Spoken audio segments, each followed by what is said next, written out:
வணக்கம் யூவர்ஸ். ஜெய ஜெய சங்கர ஹரஹர சங்கர. மகா பெரியவாளின் மகிமைகள் நாம் அறிந்ததே. பெரியவா பற்றிய பெருமையான பல செய்திகள், அனுபவங்கள் தினந்தோறும் முகநூலிலும் வாட்ஸ்ஆப்பிலும் படித்து தெரிந்து கொண்டிருக்கிறோம். அவற்றில் சிலவற்றை அனுபவிக்கலாம் வாருங்கள். படித்ததில் பிடித்தது. பெரியவா சரணம். ஜெய ஜெய சங்கர ஹரஹர சங்கர. ரிஷிவந்தியம் என்ற பெயரில் தமிழகத்தில் உள்ள சில கிராமங்களில் தஞ்சை மாவட்ட ரிஷிவந்தியம். அக்கிராம எல்லையில் தனித்து உள்ள ஒரு பழைய வீடு. காலம் 1930களில் ஒரு வைகறை வேளைக்கு சிறிது முன்னர். எங்கே அவன் எங்கே அவன் என்று வாய்விட்டு கோபமாக சொல்லிக்கொண்டு ஓர் அந்தன விதவை அம்மாள் தனக்கு இடது பக்கம் கண் தெரிந்த வரையில் பார்வையை செலுத்துகிறாள்.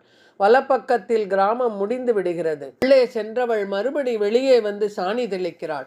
கோமிய ஜலம் நிலத்தில் தொப்பு தொப்பு என்று விழும் ஓசையையும் மீறிக்கொண்டு பாட்டியம்மை தனக்குத்தானே பொரிந்து தள்ளிக்கொள்ளும் கோபச் சொற்கள் தொப்பு தொப்பு என்று விழுகின்றன. கட்டேல போறவன் இப்படியா ஒரு பால்கான வாய்ப்பான்? கிழவி வாசக்கதவை திறந்து வச்சவ ஏதோ சித்த கண்ணை அசந்துட்டேன்னா 4 தரம் கையை தட்டி கூப்பிட்டு எழுப்ப மாட்டான். என்ன திமிரு! அவனே சர்வ சுதந்திரமாக ஆற்றுக்குள்ளே வந்து அடுக்களை வாசப்படி கிட்ட பாத்திரத்தில் பாலை விட்டுட்டு போயிருக்கானே. கட்டையில் போக எங்கேயோ போயிட்டானே. அதுக்குள்ள எங்கேயும் போகலை பாட்டி, இங்கே தான் இருக்கான் என்று சொல்லிக்கொண்டே அப்போது பாட்டி அம்மாளின் முன் போய் நின்றது சாட்சாத் ஜெகத்குரு ஸ்ரீ சந்திரசேகரேந்திர சரஸ்வதி சங்கராச்சாரியா சுவாமிகள். பாட்டியம்மை ஆடி போய்விட்டாள். ஆடி அவளுக்கு கையும் வரவில்லை, காலும் வரவில்லை, வாயும் வரவில்லை. வாயடைத்து நின்றாள். பெரியவாளா? நிஜமாகவே பெரியவாள்தானா? விடிய விடிய தன் பொத்தல் குடிசை வாசலீலா? அதோடு என்ன விபரீதம்? மூளைகட்ட பாவி! மகா அபச்சாரமா ஏதோ பண்ணிவிட்டேனா என்ன? பதைத்த பாட்டிக்கு அபயம் தரும்போதே ஸ்ரீ சரணரின் திவ்ய நேத்திரங்களில் ஒரு குறுகுறுப்பு ஹிதமாக சொல்கிறார். பயப்படாதே பாட்டி. பால்காரன் கூப்பிட்டு பார்த்தான். நீ நன்னா தூங்கிவிட்ட, எழுந்தே வரவில்லை. உனக்காக ஒன் மாதிரி வேஷம் போட்டுண்டு நான் தான் பாலை வாங்கி உள்ள வச்சேன். அவன் ஒன்றும் தப்பு பண்ணலை. நான் தான் திருட்டுத்தனம் பண்ணி இருக்கேன். நடந்தது இதுதான். கிராமமாக சஞ்சரித்து வந்த பெரியவாள் முதல் நாள் இரவில் மேனாவில் ரிஷிவந்தியம் பக்கம் வந்திருக்கிறார். பல்லக்கு தூக்கும் போயிக்கள் நெடுநேரம் சுமந்து வந்து விட்டதால் இரவு 2ஆம் ஜாமமாயிருக்கலாம். அப்போது அவர்களை கிராம வெளி எல்லையிலேயே ஒரு ஓரமாக மரத்தடியில் சவாரி கட்டச் சொல்லிவிட்டு, அதாவது மேனாவை இறக்கி வைக்க சொல்லிவிட்டு உறங்கப் போகுமாறு பெரியவா பணித்தார். தாமும் வழக்கம் போலவே மேனாவுக்குள் முடங்கிவிட்டார். பாட்டியம்மாவின் வீட்டுக்கு வலது புறத்தில் அம்மரத்தடி இருந்தது. விடிவதற்கு முகூர்த்த காலம் முன்பு பாட்டியம்மை வாசற்கதவின் பழைய தாழ்பாலை திறக்கும் சப்தம் கிரீச் கிரீச் என்று கேட்டது. இரவு 3:30க்கே துயிலெழும் பெரியவா தான் அதை மேனாவிலிருந்தே கேட்டுக்கொண்டிருந்தார். அம்மையார் வாசலில் வந்து எட்டி பார்த்துவிட்டு பால்காரன் வராததால் தனக்குத்தானே பேசிக்கொள்ளும் சுபாவப்படி அவனுக்கு அஷ்டோத்திர சத அர்ச்சனை பாடிவிட்டு உள்ளே போனான். அடுத்து வாசற்கதவின் கிரீச் எழாததை, அதாவது பாட்டியம்மை கதவை சாத்தவில்லை என்பதை கவனம் கொண்டான். எந்த சிறிய விஷயத்தையும் கவனிக்க தவறாத மேனா மேலவர். வீட்டின் பின்புறத்திலிருந்து நிலத்தோடு பதிந்துவிட்ட உளுத்த கதவை திறப்பதன் மதுர ஸ்வரங்களை அடுத்தாற்போல் சுப்பிரபாத கீதமாக அம்மேலவர் கேட்டுக்கொண்டார். பாட்டியம்மை கொல்லைப்புறம் செல்வதை புரிந்து கொண்டார். சில நிமிஷங்கள் ஆகியும் சுப்பிரபாதம் ரிப்பீட் ஆகாததால் அந்த கதவையும் சாத்தாமலேயே பாட்டியம்மாள் வீட்டுக்குள் திரும்பி இருக்கிறாள் என்பதையும் கவனம் கொண்டார். பின்னரே பால்காரர் வந்தார். பன்முறை குரல் கொடுத்து பார்த்தார். பாவம், பாட்டி தூங்கி போய் விட்டாள் என்று புரிந்து கொண்டார்.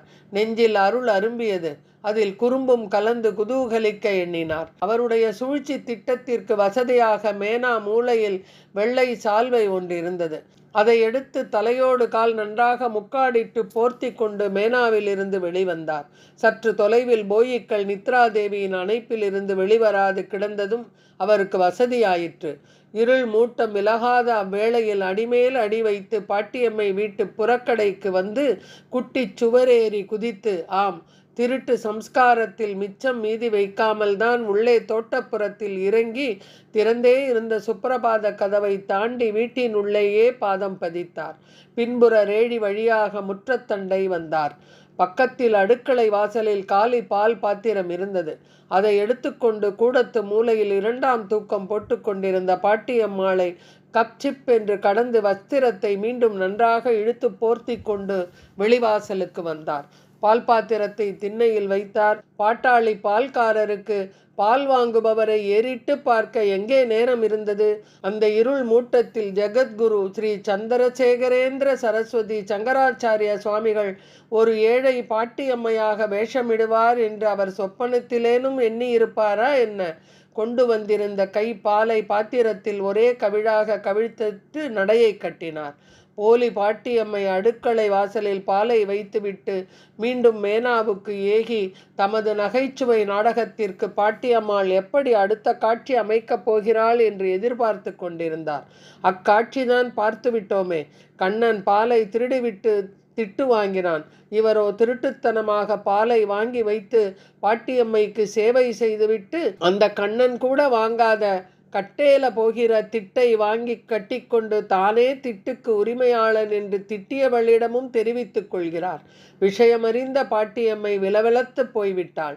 எப்பேற்பட்ட ராஜோபசார தேவோபசாரத்துடன் வரவேற்கப்பட வேண்டியவர் எளியவராக தன் வீடு முழுவதும் பாதம் பதித்து ஐயோ இந்த அவல பிண்டத்திற்காக பால் வாங்கி வைத்து போயிருக்கிறார். அந்த தெய்வத்தை என்ன வார்த்தை சொல்லிவிட்டோம். மன்னிப்பு கேட்க கூட வராமல் உளறி கொட்டி கண்ணீரை கொட்டி கொண்டு நிற்கும் பாட்டியிடம் பிரசன்ன முகராக, நீ சொன்னது திட்டே இல்லை, நான் போறது கட்டையில தான், கட்டை பல்லாக்குல தானே ஊர் சுத்துறேன், நடந்து போறச்சேயும் பாக்குருடு கட்டையில தானே போறேன். அவளுடைய வசவுக்கும் மெய்மை கூட்டி பாஷ்யம் செய்கிறார் பெரியவார். வைதாரையும் வாழ வைக்கும் வள்ளற்பிரான். ஜெய ஜெய சங்கர ஹரஹர சங்கர. அடுத்த பதிவில் பார்ப்போமா? நன்றி, வணக்கம்.